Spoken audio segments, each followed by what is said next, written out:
கண்ணியத்துக்குரிய இஸ்லாமிய உறவுகளே, இன்று சமூக வலைத்தளங்களில் பேசப்படுகிற மிக வேதனை நிறைந்த ஒரு வரலாற்று செய்தி தான். அதுவும் குறிப்பாக உலகத்தில் எங்கும் நடக்காத ஒரு அளவுக்கு இந்த ஒரு சிறிய ஒரு அழகான பல்லின சமூகம் செறிந்து வாழுகின்ற இந்த இயற்கைகள் நிறைந்த இந்த இலங்கை திருநாட்டில் வாழுகின்ற இந்த முஸ்லிம் சமூகத்துக்கு மிக சோகம் நிறைந்த ஒரு வரலாறு தான் இந்த அல் குர்ஆன் தடுக்கப்பட்டு இன்று அந்த அல் குர்ஆனை விடுவித்துக் கொள்ள முடியாமல் முஸ்லிம்களே முஸ்லிம்களுக்குள் இன்று காட்டி கொடுத்து முஸ்லிம்களே முஸ்லிம்களுக்குள் குர்ஆனை தடை செய்து கொண்ட மிகப்பெரிய ஒரு கேவலமான ஒரு வரலாறு உலகத்தில் எங்கும் கேள்விப்படாத அளவுக்கு.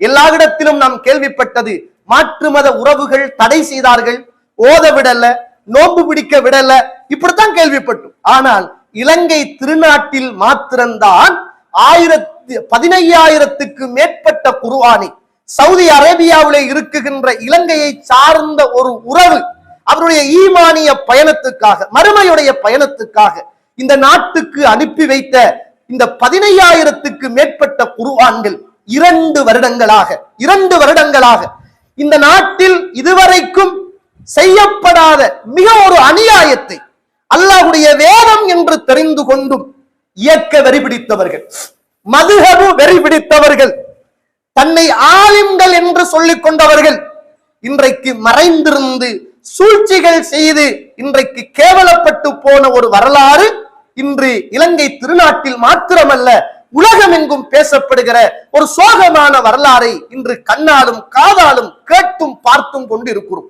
கண்ணியத்துக்குரிய இஸ்லாமிய உறவுகளே, அல்லாஹ்வுடைய நல்லடியார்களே, இந்த மீளாய்வு குழு என்பது இந்த புக் ரிவ்யூ கமிட்டி என்று சொல்லுகின்ற ஒரு குழு அல் குர்ஆனை கொண்டு வருவதற்கு அவர்களாக ஒரு கைட் சில நிபந்தனைகளை போட்டு அல்லாஹ்வுடைய குர்ஆனுக்கு நிபந்தனை சொல்லுகிற அளவுக்கு பெரிய மகான்களாக மாறிப்போன ஒரு சோகமான வரலாறு தான் இந்த இலங்கை திருநாட்டில் ஏற்பட்டு போன வரலாறு.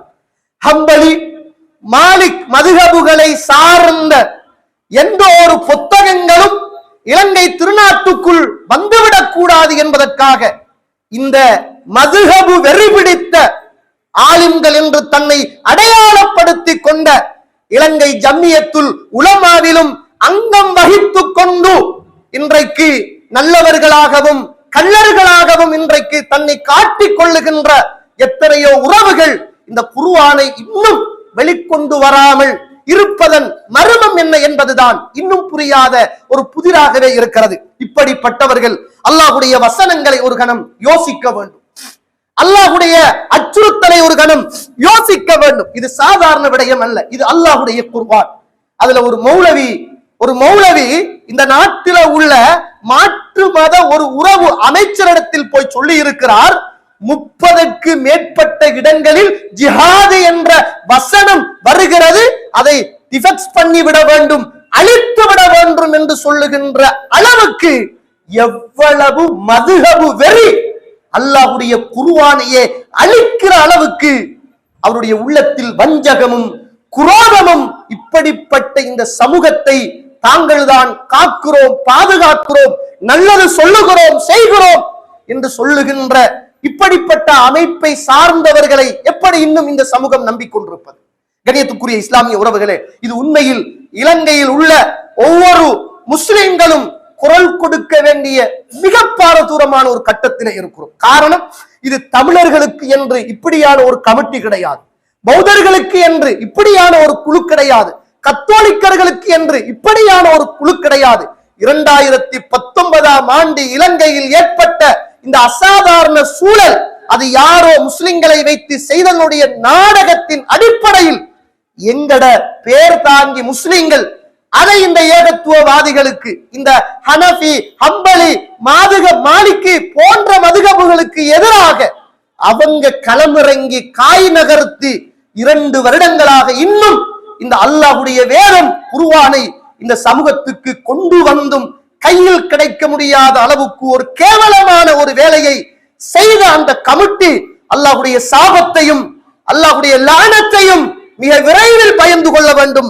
அல்லாஹு தஆலா அல் குர்ஆனிலே சொல்லுகிற போது 5வது அத்தியாயம் சூரத்துல் மாஇதா 8வது வசனம், யா அய்யுஹல்லதீன ஆமனு ஈமான் கொண்ட விசுவாசிகளே கூனு கவ்வாமீன லில்லாஹி ஷுஹதா பில் கிஸ்த் நீங்கள் எல்லோரும் அல்லாஹ்வுக்கு கட்டுப்பட்டு நீதிக்கு சாட்சியாளர்களாக நீங்கள் இருந்து கொள்ளுங்கள் வலா யஜ்ரிமன்னக்கும் ஷனஆனு கௌமின் அலா அல்லா தஅதிலு யஅதிலு ஹுவ அக்ரபு லித்தக்வா ஒரு குழு மீது கொண்ட உங்கள் காழ்ப்புணர்ச்சி அவர்களின் மீது அநியாயமான முறையில் உங்களை அநியாயம் செய்ய தூண்டி விட வேண்டாம்.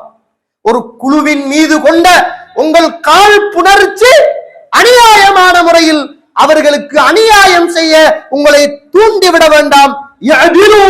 நீதமாக நடந்து கொள்ளுங்கள்.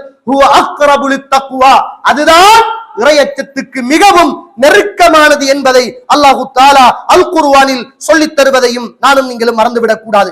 அல்லாஹு தாலா இப்படிப்பட்ட உறவுகள், இப்படிப்பட்ட இந்த குர்ஆனை தடுத்து இந்த மதுஹபு வரி பிடித்தவர்களுக்கு இந்த குர்ஆனிய வசனம் ஒரு சமர்ப்பணமாக இருக்கட்டும். அல்லாஹு தஆலா அல் குர்ஆன் சூரத்துல் பக்கரா 174வது வசனம், இன்னல்லதீன யக்துமூன மா அன்ஸலல்லாஹு மினல் கிதாபி வயஸ்தரூன பிஹி ஸமனன் கலீலா உலைக மா யாகுலூன ஃபீ புதூனிஹிம் இல்லன் நார் வலா யுகல்லிமுஹுமுல்லாஹு யௌமல் கியாமா வலா யுஸக்கீஹிம் வலஹும் அஸாபுன் அலீம். அல்லாஹ்வுடைய எச்சரிக்கையை பயந்து கொள்ள வேண்டும்.